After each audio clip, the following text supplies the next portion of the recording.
sûr et certain que ce serait le cas.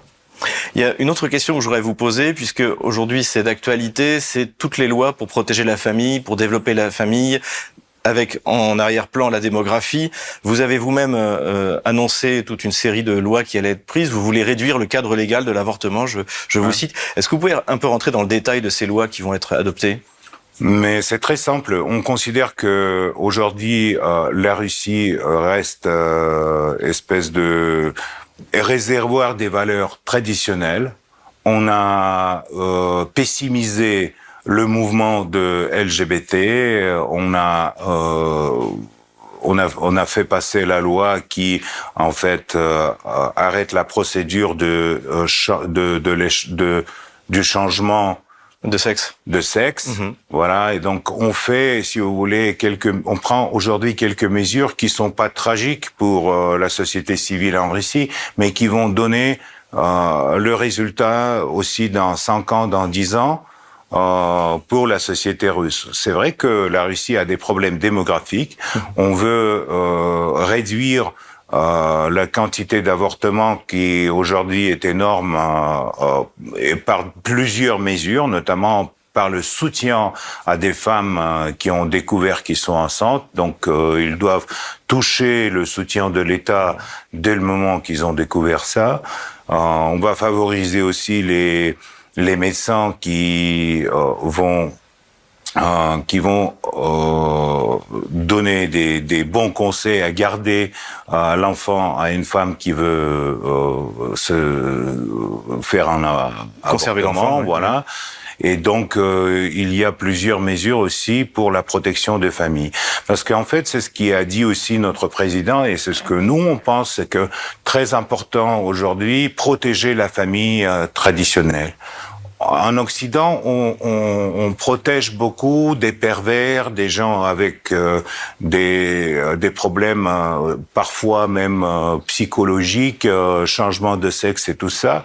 Nous, on trouve qu'il faut protéger le contraire, qu'il faut protéger la famille avec les enfants, la famille soi-disant normale. Et donc, il faut aussi que c'est les familles qui choisissent à quel moment raconter telle ou telle chose à ses enfants. Et c'est pas la presse, c'est pas l'internet, c'est pas la vague de LGBT qui entre dans le cerveau d'enfants à 4 ans ou à 5 ans dans l'école primaire. Donc, c'est ça. Vous avez aussi des lois pour les familles nombreuses, pour les soutenir ? Oui, on va aussi adopter. Vous savez, la Russie c'est un pays fédératif, ce qui parfois on ignore en Occident. On a des régions avec la population musulmane, on a des régions au nord de la Russie où il y a très peu d'enfants, etc.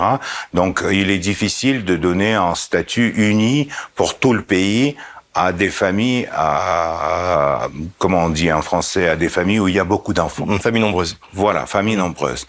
Donc on n'a pas une solution exacte pour toute la territoire de la Russie, parce que dans des régions du sud, il y a 6, 7 enfants parfois, c'est en norme, et tandis qu'au nord, il y en a beaucoup moins que 2.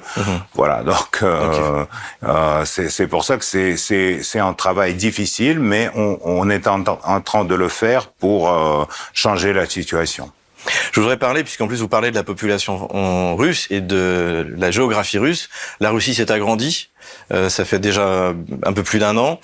Vous êtes allé dans les nouveaux territoires, je dirais pas les nouveaux territoires, puisque c'est toujours été la Russie, dirons-nous. Ouais, c'était territoire historique, mais aujourd'hui on les appelle les nouveaux régions russes. Oui, je suis allé, bien sûr, comme tous les députés. On y va régulièrement pour parler avec nos compatriotes qui sont sur le front, nos soldats, nos officiers, pour aider à la population qui habite là-bas, parce que les gens ont été vraiment lâchés par l'Ukraine pendant les derniers 20 ans, et donc après cette guerre, il faut les aider. La Russie a fait beaucoup pour renouveler l'infrastructure. On a construit énormément des autoroutes, tout ce qui concerne l'infrastructure dans nos régions. Mais j'en suis sûr et certain que on aura encore des nouveaux régions de la Russie, donc il faut se préparer de retaper cette partie de l'ex-Ukraine soviétique. Et ces régions-là vont voter pour l'élection présidentielle? Oui, bien sûr. Bien sûr, ça fait partie de la Russie. Pour nous, il y en a aucun doute. Et ce qui est important de dire aussi, c'est qu'on s'en fout de la reconnaissance ou pas reconnaissance de l'Europe occidentale et des États-Unis. Il faut pas oublier que la Russie, c'est le plus grand pays de l'Europe. Le petit morceau de l'Europe qui s'appelle l'Europe occidentale peut reconnaître ou pas reconnaître. C'est comme avec la présence de la République d'Estonie à l'intérieur de l'URSS. Ça n'a jamais été reconnu par les États-Unis et par l'Europe, mais ça faisait partie de l'URSS. Donc, on s'en fout de problèmes de reconnaissance et les élections vont pas